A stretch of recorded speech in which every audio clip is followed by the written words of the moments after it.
buenos días, preciosuras, mil disculpas que estuve ausente durante tanto tiempo, ya estoy muchísimo mejor de salud.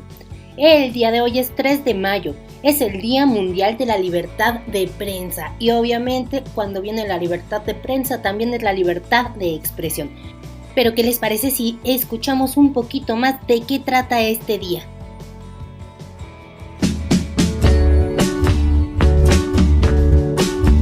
Desde el 1993 se celebra en todo el mundo el Día Mundial de la Libertad de Prensa, una fecha decretada por la ONU en la que se evalúa el estado de la libertad de prensa a nivel mundial. Se defienden los ataques a la independencia de la prensa y de los periodistas y se rinde homenaje a los periodistas que han perdido la vida en el ejercicio de su profesión. La libertad de prensa es el derecho que tienen todos los medios de comunicación de investigar y mantener a la sociedad en general informada de los hechos y acontecimientos que suceden en el día a día, sin que ellos puedan ser víctimas de censura, acoso, hostigamiento o algún tipo de coacción durante el ejercicio de su profesión. Para la libertad canto, lucho, vivo. Para la libertad mis ojos y mis manos como un árbol carnal, generoso y cautivo. Para la libertad siento más corazones que arenas en mi pecho. Dan espumas mis venas y entro en los hospitales y entro en los algodones como en las azucenas. Para la libertad me desprendo a balazos de los que han revolcado su estatua por el lodo. Y me desprendo a golpes de mis pies, de mis brazos, de mi casa y de todo. Para la libertad no importan las amenazas, los sobornos o las dádivas, porque la libertad agoniza con profunda herida cuando tergiversamos la noticia. Tengo derecho a expresarme, también a manifestarme. Por eso exijo mi libertad de expresión, que es la majestad y una conquista sensacional. Nadie se atreva a coartarla, de mi boca separarla, ni mi habla suprimir, ni mi decir impedir. En este Día Mundial de la Libertad de Prensa, gocemos de la garantía constitucional que de forma totalmente libre y demócrata, las personas pueden unirse y crear medios, llevando mensajes de manera objetiva, porque el pueblo se merece la verdad y no la mentira. Feliz Día Mundial de la Libertad.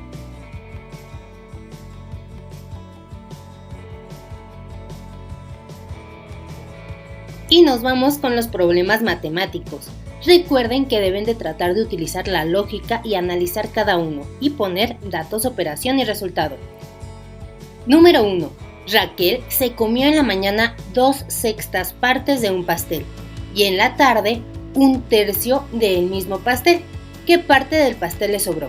Primero que nada, debemos de ver cuánto en realidad se terminó comiendo, ¿verdad? Ya sea de dos formas, el sumar ambas fracciones para ver qué parte es en total o hacerlo ya sea por fracciones que son equivalentes. 2/6 a cuánto equivale en tercios, para saber más o menos a cuánto equivale en total, ¿verdad? Podemos cambiar los sextos a tercios para que sea un poquito más sencillo nuestra suma, o recuerden cómo se deben de sumar las fracciones con diferente denominador. Número 2. De sus ahorros, Lisette destinó 2/3 partes para la compra de ropa y 1/6 parte para la compra de cosméticos. Si tenía ahorrado 6,822, ¿cuánto gastó en total para estos conceptos? Recuerden que aquí vamos a tener que tomar el total, ¿sale? Entonces, el total primero lo debemos de dividir entre 3 porque son 2/3 y de ahí multiplicar lo que nos dé por 2. Y la siguiente, el mismo total, entre 6 y multiplicarlo por el numerador que nos está dando, en este caso el 1. Y ahora sí que ya tengo mis dos resultados, lo debo de sumar. Recuerden leer bien que nos están preguntando. Vuelvan a leer la pregunta, ¿cuánto gastó en total? Entonces debemos de sumar estos dos resultados. Número 3. Alejandrina tenía un cheque por 9,870 pesos y dedicó 6/10 partes de su importe a un paseo de fin de semana y 1/5 parte a la compra de despensa. ¿Cuánto le sobró del cheque? Aquí nos está diciendo cuánto le sobró, entonces debemos de hacer al final una resta. Agarramos la misma técnica. Mi total, que es 9,870, primero lo voy a dividir entre 10 porque es mi denominador en 6/10. Lo que nos dé de resultado de 9,870 entre 10 lo multiplico por 6 y es lo que se gastó en el paseo. Y voy a hacer lo mismo con lo de un quinto. Mi total entre 5 y lo multiplico por 1. Sumo mis dos resultados, lo que me dio en 6 décimos y un quinto, y después lo resto al total para saber cuánto sobró. Ya que terminamos con esta parte, ahora nos vamos a ir con la actividad para iniciar el día. En este caso vamos a hacer dos. La primera es resolver las siguientes operaciones con cálculo mental: 5 por 5, 100 menos 29, 8 por 6 más 10 y 201 para llegar a 405. Recuerden que es cálculo mental, o sea, no se puede escribir nada más que el resultado. La siguiente actividad es leer y responder. La lectura que se llama Ojos en la página 119 del libro de Español Lecturas. Ya saben qué tipo de texto es, quién es el autor y de qué trata la lectura. Aguas, no quiero copiarla, quiero que me hagan una paráfrasis, ¿sale? Es pequeña la lectura, nada más una página. En la asignatura de español vamos a ver los temas reportar una encuesta y preguntas cerradas, abiertas y mixtas. Y pues primero lo primero. Vamos a ver reportar una encuesta.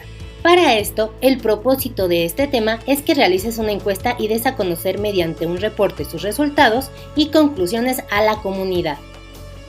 La encuesta es un conjunto de preguntas que se hace a un grupo de personas o a una comunidad con el propósito de conocer su opinión acerca de un problema, un hecho concreto o un producto nuevo.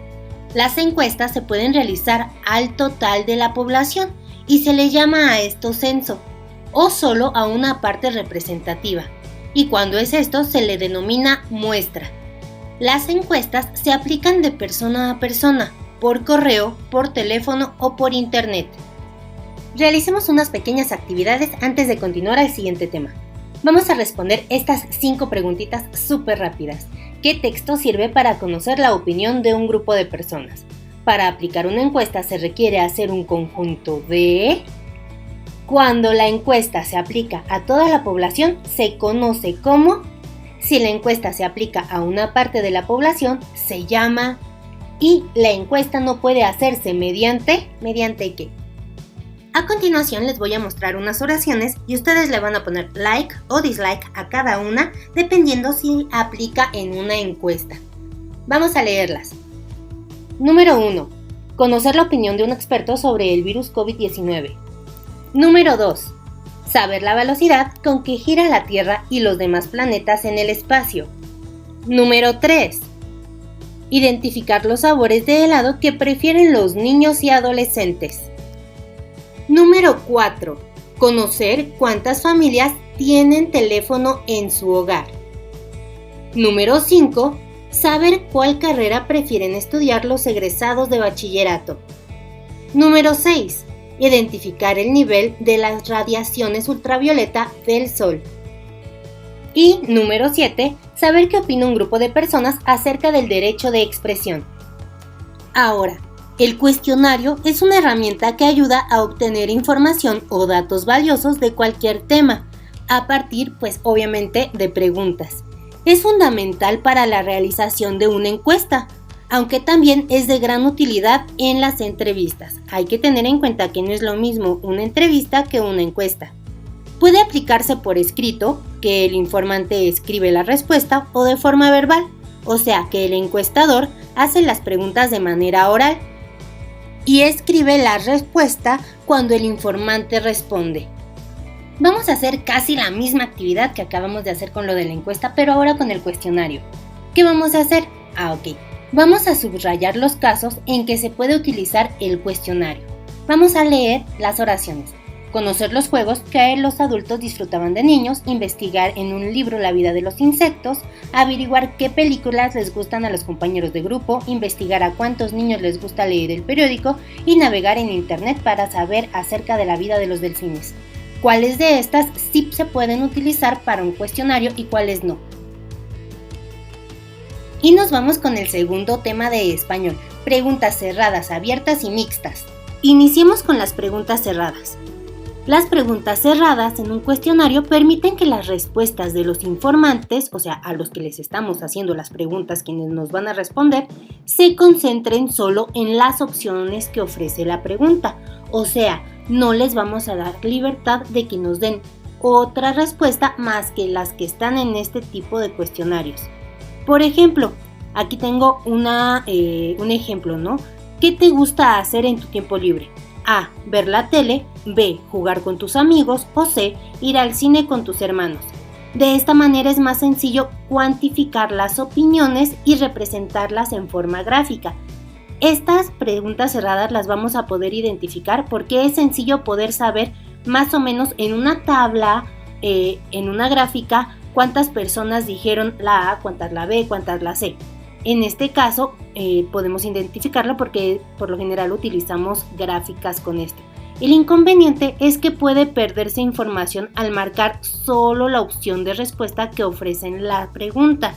En este caso, pues no se le da más opciones a los informantes más que las que nos están pidiendo en el cuestionario con pregunta cerrada.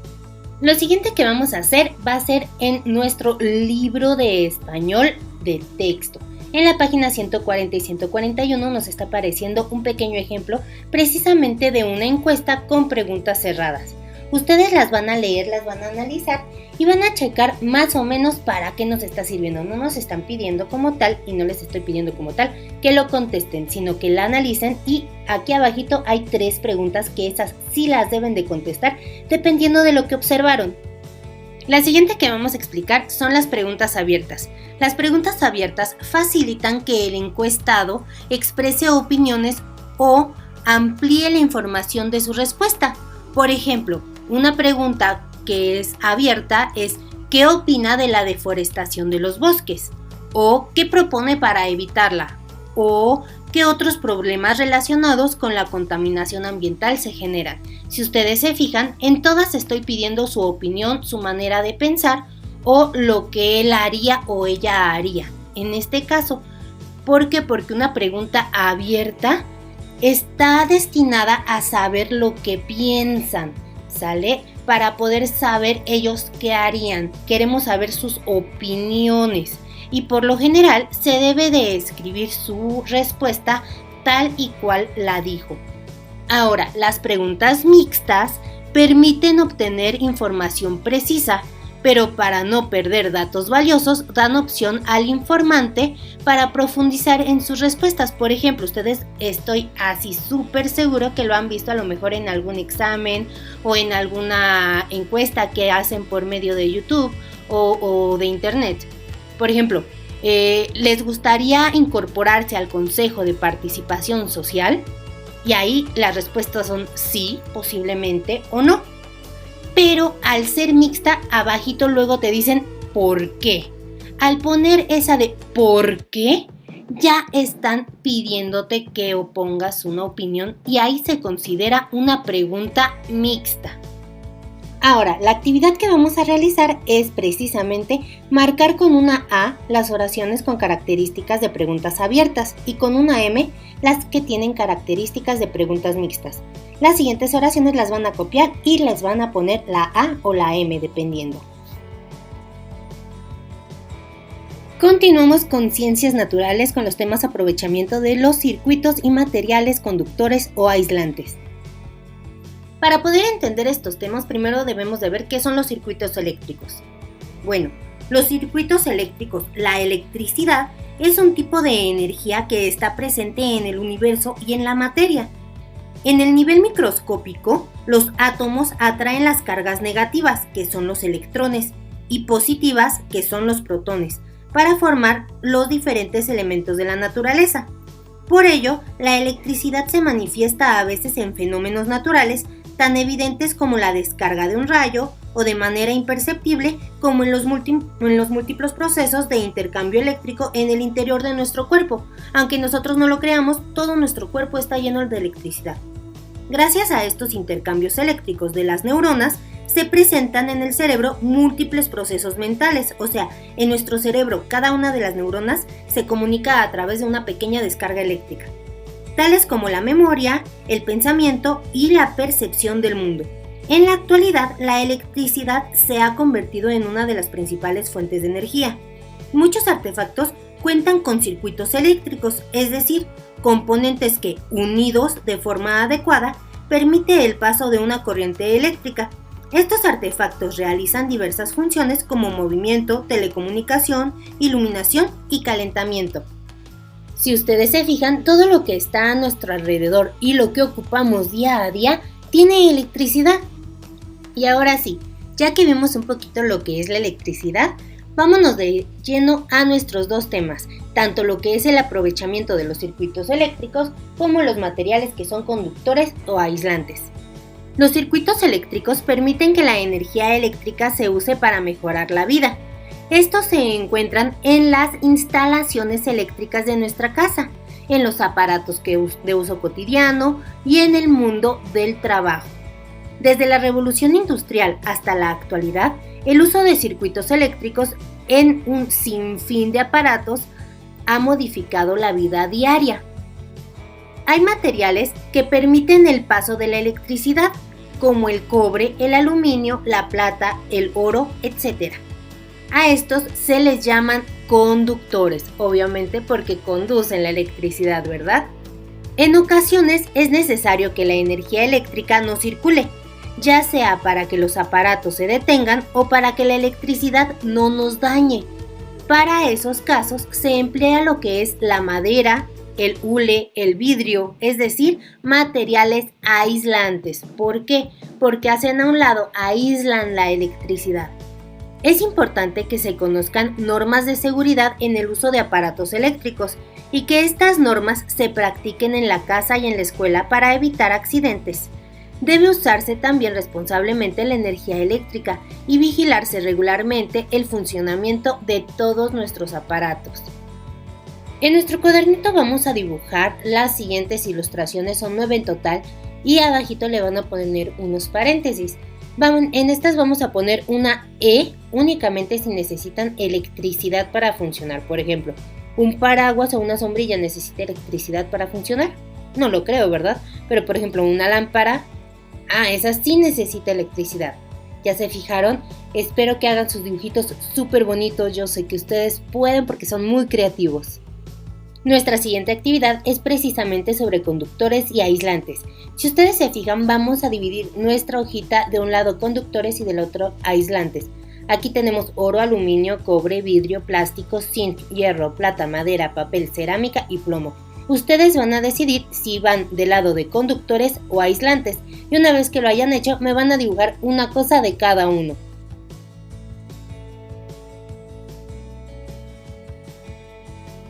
Para terminar, vamos a socioemocional, con el tema de mis decisiones pueden afectar. Para esto vamos a ir tomando nota, ¿vale? Bueno, en ocasiones tomar una decisión puede tener efectos negativos o positivos, ya sean físicos o emocionales en otras personas. Hay que tener en cuenta que todo lo que nosotros decidimos puede afectar a un tercero, no nada más a nosotros. Es recomendable pensar muy bien en las consecuencias de nuestras acciones o elecciones antes de actuar y así evitar lastimar a alguien más. Antes de que ustedes hagan algo, deben de ponerse a pensar, ¿me puede lastimar a mí a largo o a corto plazo? Y si hago esto, ¿también puedo lastimar a alguien más? Ya sea físicamente o emocionalmente. Hay que tener en cuenta que todo lo que nosotros llegamos a decidir en cuanto a acciones o palabras que llegamos a hacer o decir pueden afectar a un tercero aunque nosotros no queramos. Ahora vamos a copiar en nuestro cuaderno y a leer la siguiente situación que nos están planteando. Raquel es la capitana de un equipo de básquetbol y en el juego de la final, en los últimos minutos, Ana se lastimó. Raquel decidió meter a Fernanda, una jugadora con poca experiencia. Fernanda no se desempeñó con eficiencia porque estaba muy ansiosa. Esto ocasionó que el equipo contrario anotara más puntos y que su equipo perdiera el juego. Primero que nada, si se fijaron, faltan comas y puntos. Así que va a quedar en ustedes volverlo a leer y ponérselas en donde corresponda para que esto tenga sentido. Ahora, ¿cuál de estas 4 acciones creen que podría ayudar más?